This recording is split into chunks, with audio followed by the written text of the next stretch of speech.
ప్రధాని జవహర్లాల్ నెహ్రూ గారు వేసినటువంటి పునాది మేరకే దేశం ఈరోజు నిర్మాణం జరిగింది. ఆనాడు స్వతంత్రం వచ్చినాడు ఆహార ధాన్యాల కొరత, గుండు పిన్ను తయారు చేసే వ్యవస్థ లేని దేశాన్ని ప్రపంచ దేశాలతో పోటీ పడే విధంగా ముందు చూపుతోటి అభివృద్ధి చేసినటువంటి వ్యక్తి నెహ్రూ గారు.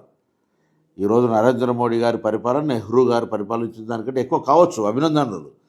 కానీ నెహ్రూ గారు చూపెట్టినటువంటి మార్గము వలన ఆనాడు ఏర్పాటు చేసినటువంటి విద్య, వైద్య సంస్థలు, ప్రాజెక్టుల నిర్మాణం వల్ల ఈ దేశం ఇంత పురోగతి చెందింది. కట్టిన బంగ్లాకు మీరు రంగులు వేయచ్చు, డివియేషన్స్ చేయొచ్చు, కానీ మీ మీద గొప్ప చేసినామని చెప్పుకునేటువంటి ప్రయత్నం జరుగుతుంది. అందులో మళ్ళీ నెహ్రూ గారిని అవమానపరిచే విధంగా మాట్లాడుతున్నటువంటి పురంధేశ్వరి ఇతర బీజేపీ నాయకులకు జాగ్రత్త అని చెప్తాను. ఎందుకంటే భారతదేశ నిర్మాణానికి సంబంధించి ఒక ముందు చూపు కలిగినటువంటి వ్యక్తి జవహర్లాల్ నెహ్రూ గారు.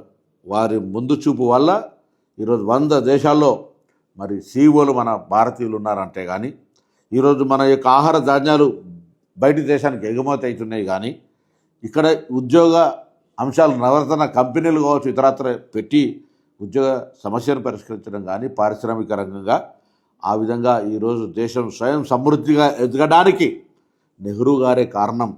నెహ్రూ గారు నామినేటెడ్ ప్రధాని, ఈయన ఎన్నికైన ప్రధాని.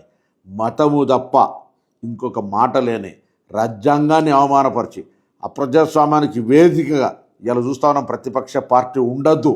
ఆనాడు నెహ్రూ గారి ఆలోచన బలమైన ప్రతిపక్షం ఉండాలి అనేటువంటిది.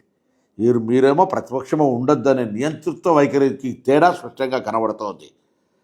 రాష్ట్రాల్లో ఉన్నటువంటి ప్రాంతీయ పార్టీలు లేదా ఇతర పార్టీలను ఏ విధంగా మీరు మింగేస్తూ ఉన్నారో మీ మిత్రపక్షాలతో సహా అనేక సంఘటనల నిదర్శనం.